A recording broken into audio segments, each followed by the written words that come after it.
Yeah, it's quite apt that the first Fairtrade Supporters Conference is here in Wellington. Wellington being the first Fairtrade city, Fairtrade capital city in the Southern Hemisphere. Fairtrade cities and Fairtrade towns being a very successful campaign that's happened all over the world and now spread to New Zealand, with Wellington becoming the first Fairtrade capital city. As Fairtrade Association and Fairtrade labelling, there's three things that we predominantly work on. Firstly, it's around building the Fairtrade movement across Australia and New Zealand, and that's about the grassroots movement, about supporters, Fairtrade communities, network groups, events, Fairtrade fortnight, all those sort of things.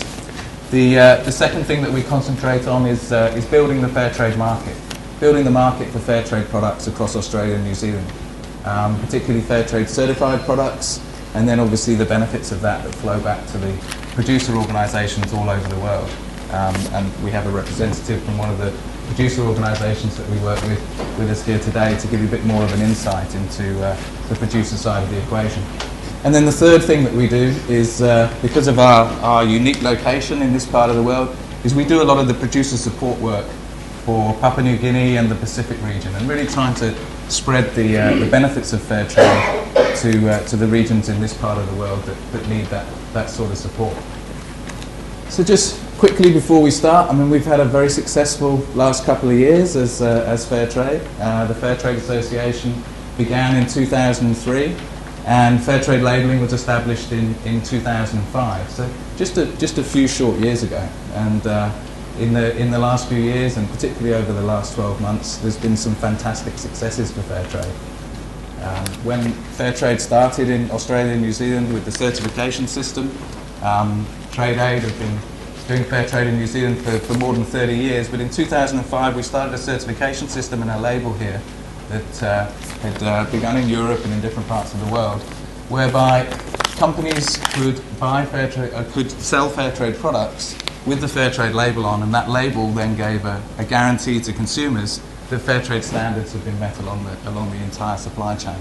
So in 2005, when we first started, a couple of $100,000 of retail sales of Fairtrade certified products across Australia and New Zealand. In the last 12 months, that's gone over 100 million across the two countries, and about 30 million of those sales are in New Zealand. So, I mean, that's fantastic growth that's happened in just a very short period of time.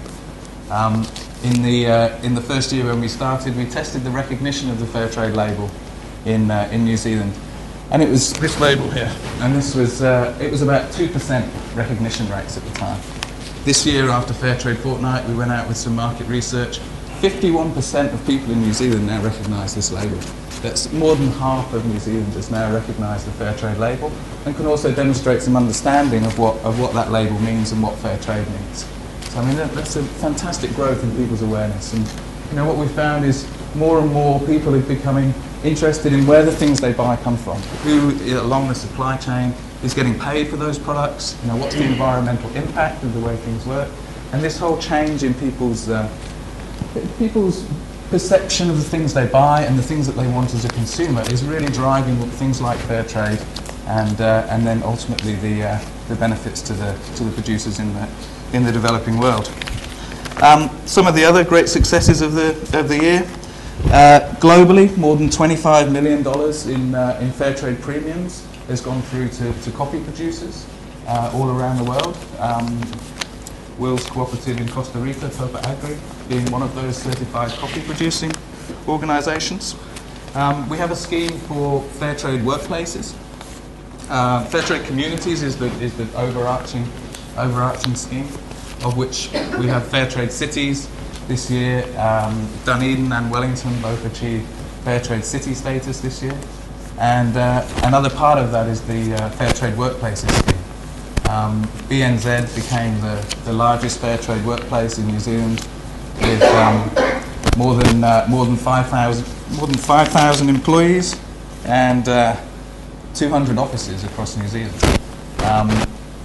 Also recently, IAG followed suit, also becoming a fair trade workplace, procuring all of their coffee and tea as fair trade certified, and they cover They cover 50 sites and with 2,000 employees, and combined those two workplaces are consuming more than about 1 million cups of Fairtrade coffee a year. So I mean, it's a fantastic movement in the right direction, and big commitments by quite big commercial companies.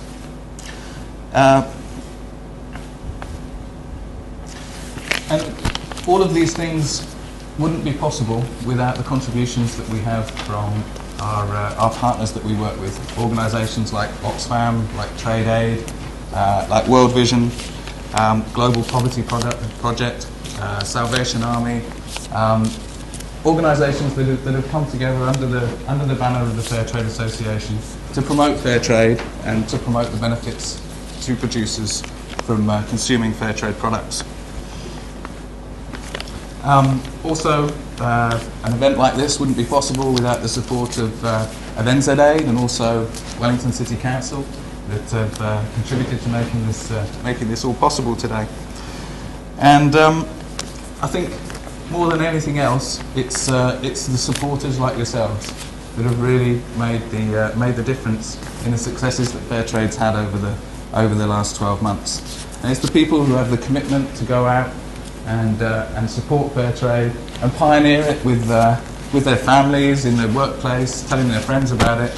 And that's why Fairtrade is growing. And it's that 2, 4, 8, 16, 32 effect of, you get involved in Fairtrade, you support it, you tell your friends about it, they tell their friends about it, and it becomes a bigger and bigger movement. And that's the way the grassroots support for change begins to happen. And Fairtrade really starts to have a stronghold within the community. So thanks again for everybody coming along. It's fantastic to see you all turn out and support this event, and hope you continue to support Fairtrade.